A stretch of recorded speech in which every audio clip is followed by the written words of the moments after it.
Today we are going to discuss about kinematics. That is, the object is in motion, we want to describe its motion completely, which we call as kinematics. In this we have two parts, motion in a straight line, motion in a plane. ఇప్పుడు మనం శుద్ధ గతి శాస్త్రం గురించి నేర్చుకోబోతున్నాం ఫిజిక్స్లో first ఇయర్లో. దీంట్లో మనం రెండు భాగాలు ఉన్నాయి. ఒకటి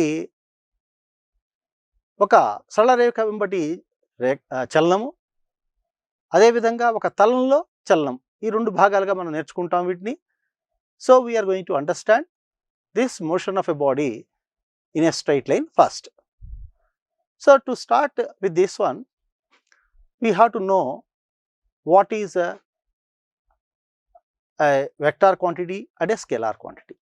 మనం సదిశలు అదిశలు గురించి మనం తెలుసుకోబోతున్నాం. ఈ ఫిజిక్స్ని మనం తేలిగ్గా అర్థం చేసుకుంటాం కోసం వెక్టార్స్ అండ్ స్కేలార్స్ విభజించాం. ఫిజికల్ క్వాంటిటీస్ని, భౌతిక రాశుల్ని. సదిశ అంటే దిశ కలిగిన దాన్ని సదిశ అంటారు. అంటే ఒక car 30 km/h towards north it is moving అంటే డైరెక్షన్ కూడా ఇచ్చాం కాబట్టి అది వెక్టార్ క్వాంటిటీ. ఒక కారు 30 km/h నార్త్ దిశ వైపు, ఉత్తర దిశ వైపు చలిస్తుంది అంటే దిశ కూడా ఇచ్చాం కాబట్టి అది వెక్టార్ క్వాంటిటీ అయింది, సదిశ రాశి అయింది. ఆ దిశ చెప్పలేదనుకోండి అది అదిశ రాశి అవుతుంది. కాబట్టి సదిశలు అదిశలుగా రెండుగా విభజించాం. ఒక వెక్టార్ క్వాంటిటీని, suppose if I take a vector quantity like this, vegam, velocity is a vector quantity. It can be resolved into two components in the horizontal and the vertical directions. You see here, this velocity is a vector quantity which is making an angle theta with the horizontal. In the x direction, horizontal direction, its component is v cos theta. In the vertical direction, that is y direction, we call as vy. It is V sine theta. కాబట్టి V వేగాన్ని ఒక సదిశ రాశి రెండు భాగాలుగా విభజించగలిగాం. X దిశలో వి cos theta అని, why దిశలో వి sine theta. కాబట్టి సదిశని రెండు భాగాలుగా విడచీయవచ్చు. అదిశకి అలాంటిది లేదు. కాబట్టి వెక్టార్ క్వాంటిటీ యొక్క ఫెసిలిటీ అది. ఎందుకు అంటే ఫిజిక్స్ని తేలిగ్గా అర్థం చేసుకుంటాం కోసం ఈ రకంగా వెక్టార్స్ని, స్కేలార్స్ని మనం నిర్వచించాం. Now we're going to understand about displacement and distance. మనం ఇప్పుడు ఒక స్థానభ్రంశాన్ని, దూరాన్ని తెలుసుకోబోతున్నాం. స్థానభ్రంశం ఏంటి, దూరం అంటే ఏంటో చూద్దాం. ఇప్పుడు రెండు బిందువుల మధ్య ఏ మరియు బి అనే రెండు బిందువులు తీసుకున్నానండి. ఒక వస్తువు ఏ నుంచి బికి ఈ పదంలో, పదం నెంబర్ 1లో ప్రయాణం చేసింది. రెండవది ఈ మార్గంలో చెలించింది, ఇది రెండో మార్గం. మూడోది ఈ మార్గంలో చెలించింది, థర్డ్ పార్ట్. సో ఇక్కడ తొలి బిందువు, the initial point is A, the final point is B, but they travelled in different paths. Path number 1, path number 2, path number 3. ఈ ఉదాహరణలో మనం ఏం చేస్తున్నామంటే ఒక వస్తువు ఏ నుంచి బికి ప్రయాణం చేయడం చూపిస్తున్నాం. ఇక్కడ 3 పదాలు ఉన్నాయండి, 1, 2, 3 పదాలు. ఇక్కడ మొదటి దాంట్లో ఇది నిజమైన ప్రయాణం చేసిన మార్గం, ఇది కూడా ఆ వస్తువు ప్రయాణం చేసిన నిజమైన మార్గం. ఇటువంటి మార్గాన్ని మనం ఏమంటామంటే డిస్టెన్స్ అంటాం. దూరము డిస్టెన్స్. సో డిస్టెన్స్కి, దూరానికి ఉదాహరణ 1 కానీ 2 కానీ 3 కానీ. అంటే ఒక వస్తువు ప్రయాణం చేసిన ఆ మార్గాన్ని మనం దూరము అంటాం. The path travelled, the actual path travelled by the body is called distance. మరి డిస్ప్లేస్మెంట్ అంటే ఏ నుంచి బికి ప్రయాణం చేసిన ఉన్న కనిష్ట దూరం, the minimum distance, the shortest distance measured from A to be is called displacement. కాబట్టి ఈ 3 ఎగ్జాంపుల్స్లో 1 అనేది ఎప్పుడు కూడా డిస్ప్లేస్మెంట్, స్థానభ్రంశాన్ని చూపిస్తుంది. So displacement is a vector quantity because the direction is given from A to be. స్థానభ్రంశం అనేది సదిశ రాశి. ఎందుకని దాని దిశను ఎవరిచ్చారు? మనమేమి ఇస్తున్నాం ఏ రకంగా ఏ నుంచి పీకి. It is a vector quantity. The path number 1 is only displacement in all the cases. But 1, 2, 3 are examples of distance. The actual path traveled by the body is called distance, which is a scalar quantity, whereas the shortest path from A to B is called displacement. All these two are having the same units, meters. Meter is a unit for this distance or displacement. So the shortest path is called displacement. Actual path is called distance. కాబట్టి వస్తువు నిజముగా ప్రయాణించిన మార్గాన్ని మనం దూరము అంటాము. వాటి మధ్య ఉన్న కనిష్ట మార్గాన్ని మనం స్థానభ్రంశం అంటారు. అదండి తేడా. Next is I want to take an example of distance and displacement, taking an example of body moving along the circumference of a circle of radius r. So here a body is moving along the circumference of a circle of radius r. O is the center here.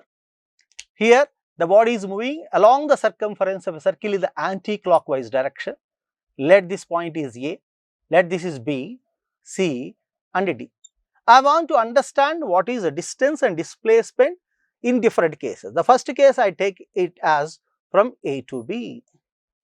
If the body is traveling from A to B and the distance or this radius of the circle is r, then I want to calculate the distance. Distance is the actual path. కాబట్టి దూరం అనేది నిజముగా ప్రయాణించిన మార్గము అంటే ఈ మార్గం arc. So ఇదంతా మొత్తము సర్కంఫరెన్స్లో 1/4 వంతు. So 1/4 of 2πr is a distance. Whereas the displacement means the shortest path. What is the shortest path? This is the shortest path. So this is nothing but the hypotenuse of this one. So it is nothing but the Pythagoras theorem. It is nothing but r√2. So the displacement of this one is r√2 is the displacement. So the shortest path is the displacement from A to B, whereas the arc, this 1/4 of the circumference, that is this arc, is the distance. కాబట్టి దూరం అనేది మొత్తము దీని వృత్త పరిధిలో 4వ వంతు ఉంటుందండి. ఇది దీనికి కర్ణము పైథాగరస్ సిద్ధాంతం ప్రకారం ఇది ఎంత అవుతుందంటే r√2 అవుతుంది. అదేవిధంగా రెండవ ఎగ్జాంపుల్ తీసుకుందామండి. Second example. What is second example here? If the body is travelling from A to C, ఇక్కడ దాకా వస్తుంది A to C, what is going to happen? A to Cకి వస్తే ఏం చేస్తావు చూద్దాం. Now from A to C, if I take it, this is the arc. So the distance is nothing but total circumference is 2πr. In that only I want half. So half of 2πr. What is the displacement? It is the shortest path. From A to C, shortest path is nothing but this diameter. అంటే వ్యాసము 2r. కాబట్టి ఇది వృత్త పరిధిలో ఇక్కడి నుంచి A నుంచి C కాబట్టి half of circumference అంటే వృత్త పరిధిలో సగం అది దూరం అవుతుంది. స్థానభ్రంశం అంటే తక్కువ దూరం. A నుంచి Cకి తక్కువ దూరం ఏది? వ్యాసం. S is equal to 2r. ఈ విధంగా మనం అర్థం చేసుకోవచ్చు ఏది స్థానభ్రంశము ఏది దూరము అని. అదే థర్డ్ ఎగ్జాంపుల్ తీసుకుంటున్నానండి. ఇక్కడ I'm taking third example. What is the third example? If the body travels from A to D, అంటే ఈ రకంగా ఇక్కడికి వచ్చేసింది. మళ్ళా స్థానభ్రంశం ఇదేనండి. కానీ దూరం అంటే ఈ మొత్తం. The distance is 3/4 of the circumference.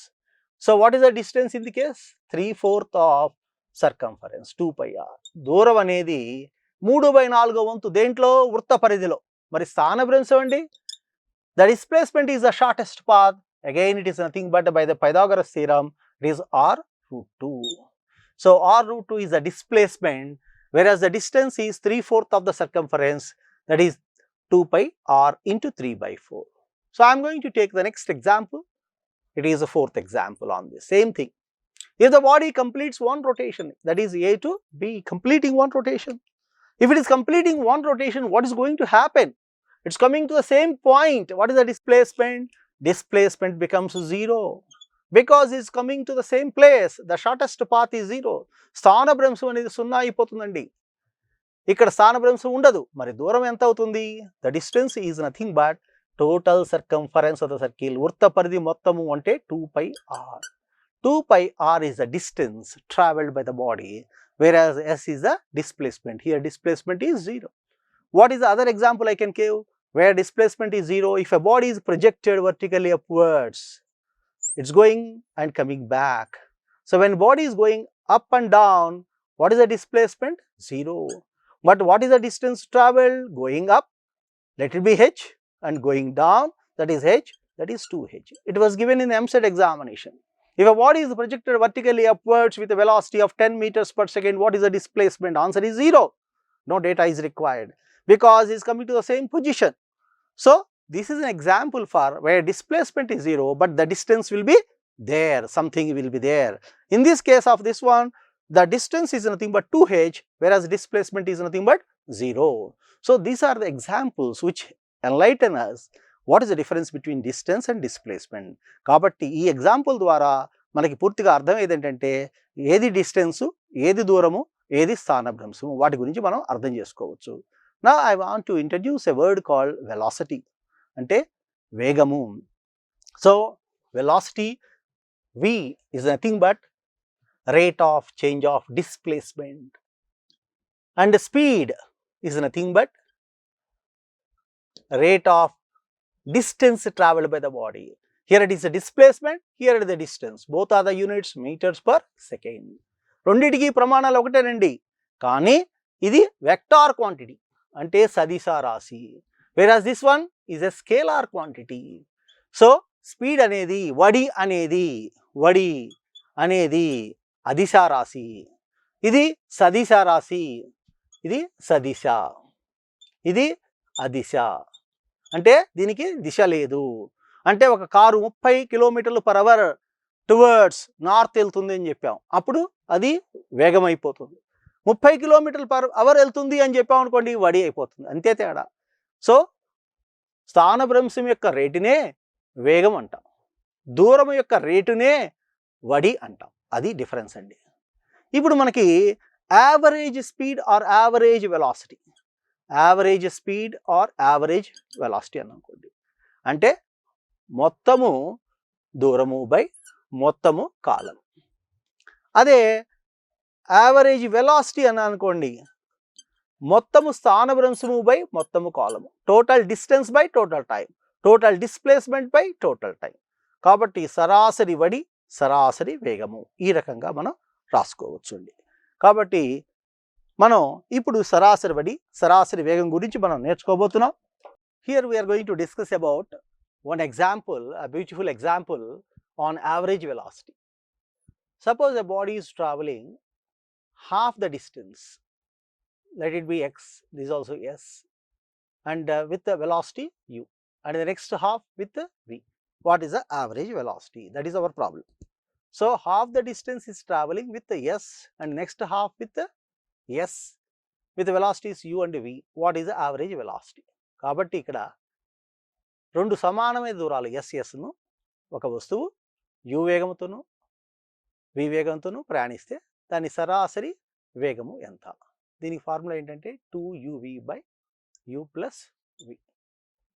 దీని ఫార్ములా ఏంటి? 2uv/u + v. మనం ఎగ్జాంపుల్ తీసుకుందాం. ఏం ఎగ్జాంపుల్? సగం దూరాన్ని 40 km/h, మిగిలిన సగం దూరాన్ని 60 km/h ఒక వస్తువు ఒక సరళరేఖా మార్గంలో ప్రయాణం చేస్తే దాని సరాసరి వేగం ఎంత అని అడిగాడు. కాబట్టి ఫార్ములా ఏంటి? సరాసరి వేగానికి ఫార్ములా 2uv/u + v. ఈ ఫార్ములా 2 × 40 60/40 + 60, దట్ ఈస్ దిస్ 100 అండి, 100.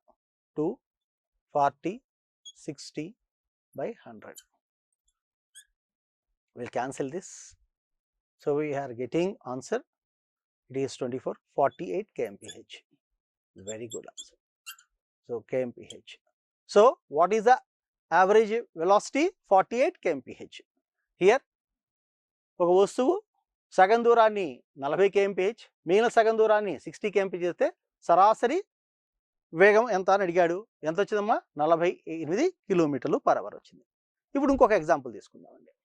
ఒక స్టూడెంటు తన ఇంటి నుంచి బయలుదేరాడండి. కాలేజీకి వెళ్ళాడు. ఒక కాలేజీకి వెళ్ళాడు అనుకుందాం. ఈ కాలేజీకి వెళ్ళి అది డి అనే దూరం, మళ్ళా వచ్చేసాడు ఇంటికి. వెళ్ళేటప్పుడు మీకు తెలుసు చాలా బాధగా వెళ్తాం, 40 kmph. మనం ఇంటికి వస్తున్నాం, చాలా స్పీడ్గా వచ్చేస్తాం ఆనందంగా, అమ్మయ్య ఇంటికి వచ్చేస్తున్నాం అని. అలాంటప్పుడు సరాసరి వేగం ఎంత అని అడిగాడు, average velocity. Here a person is traveling from his house to college or school 40 kmph, coming back with 60 kmph. What is the average velocity? I am asking. So by the formula of 2uv by u plus v, I can say the answer is again same as 48 kmph, but answer is 0. But the answer is 0. In this case we said 48, but in this case answer is 0. Why? ఇక్కడ ఒక మనిషి ఇక్కడి నుంచి స్కూల్కి వెళ్ళాడు, school నుంచి మళ్ళీ వచ్చాడు, 40 kmph 60 kmph సరాసరి వేగం ఎంత అని అడుగుతున్నాడు. మనకి ఈ ఫార్ములా ప్రకారం ఎంత రావాలి? 48 రావాలి. కానీ ఆన్సర్ ఏం చెబుతున్నాం? 0. ఎందుకో చెప్పగలరా? కారణం ఇక్కడ స్థానభ్రంశము, displacement 0. When the displacement is 0, velocity is 0. Therefore, here average velocity becomes 0. But average speed, suppose if you ask to calculate average speed, then average speed will be again same formula, that is 48 kmph. Because ఇక్కడ నేను ఏం చేయాలనుకుంటున్నానంటే, stress చేయాలనుకుంటున్నానంటే, ఇది వడి అనేది అదిశ రాశి, దిశతో సంబంధం లేదు, కానీ ఇది మాత్రం దిశ కావాలి. Because it's a vector quantity. So ఇక్కడ స్థానభ్రంశము, displacement is 0. when the displacement 0, the velocity, average velocity is also 0. కాబట్టి ఈ ఫార్ములా ఎప్పుడు వరకు వస్తుంది? స్థానభ్రంశము 0 కానప్పుడు, లేదా వస్తువు ఒకే దిశలో ప్రయాణం చేస్తున్నప్పుడు ఈ ఫార్ములా కరెక్టే. దేనికి? యావరేజ్ వెలాసిటీకి. If not, it becomes 0. So this is importance in the case of average speed or velocity. Now I am going to explain, if the body is moving with the changing velocity or speed, then we have a word called acceleration. Initially it has a velocity v0 and final velocity is v in a time of t. So the rate of change of velocity is called acceleration. కాబట్టి వేగములోని మార్పు రేటుని త్వరణము అంటారు. ఎప్పుడైతే tea కాలము డినామినేటర్లో ఉంటుందో దాన్ని rate అంటారు. వేగములోని మార్పు రేటుని త్వరణం అంటారు. దీనికి units metre per second square.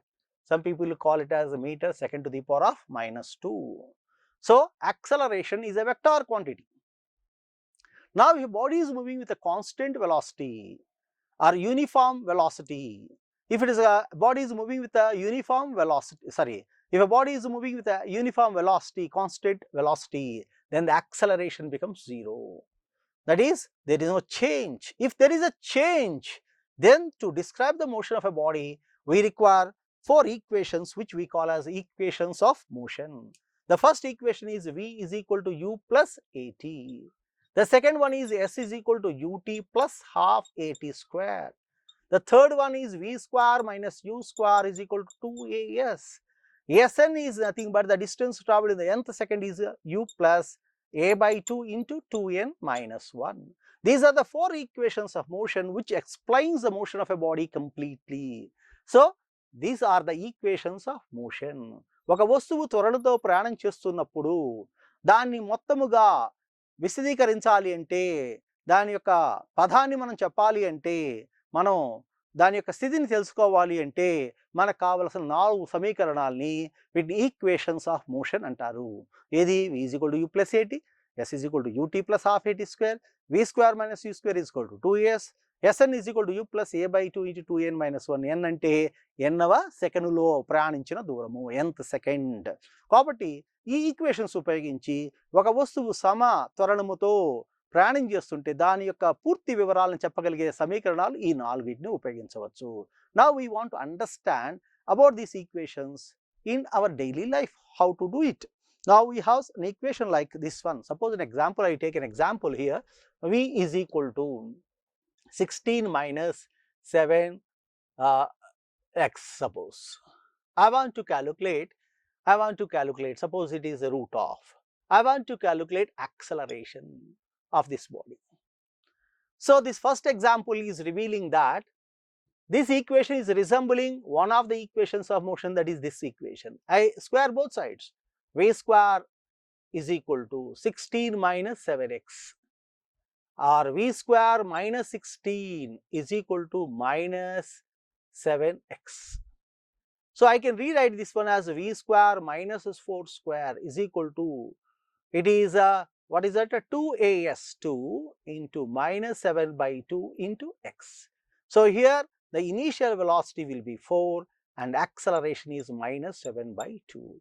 So it is resembling this of this equation. Hence, using that one in the model of this equation, I can calculate the initial velocity acceleration. ఇక్కడ మనం ఉదాహరణ చూస్తున్నామండి. V is equal to root of 16 minus 7x అని ఇచ్చాడు.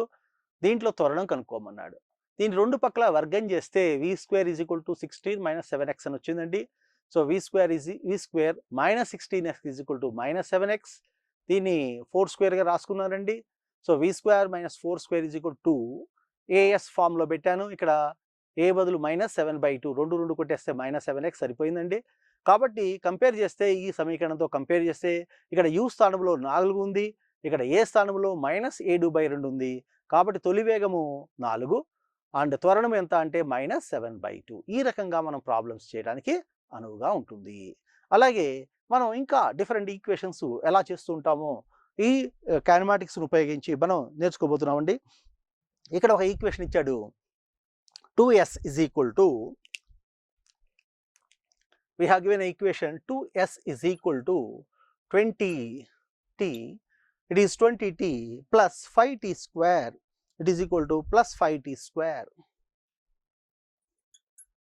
అనే సమీకరణం ఇచ్చాడండి. దీంట్లో మనకి ఏం కావాలంటున్నాడు, తొలి వేగం అడుగుతున్నాడు మరియు త్వరణాన్ని అడుగుతున్నాడు. చూడండి, ఇది ఈ సమీకరణాన్ని పోలింది. ఇక్కడ రెండు ఇటు తీసుకొచ్చేద్దామండి. So s is equal to 20/2 into t plus 5/2 into t square.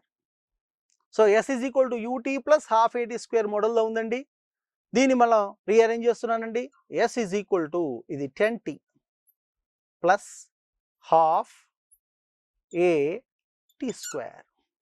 కాబట్టి ఈ సమీకరణంతో పోలిస్తే u అంటే ఎంత వస్తుంది, 5, 5t, ut 5t, sorry, this is a 10, sorry, I'm sorry, here it is 10.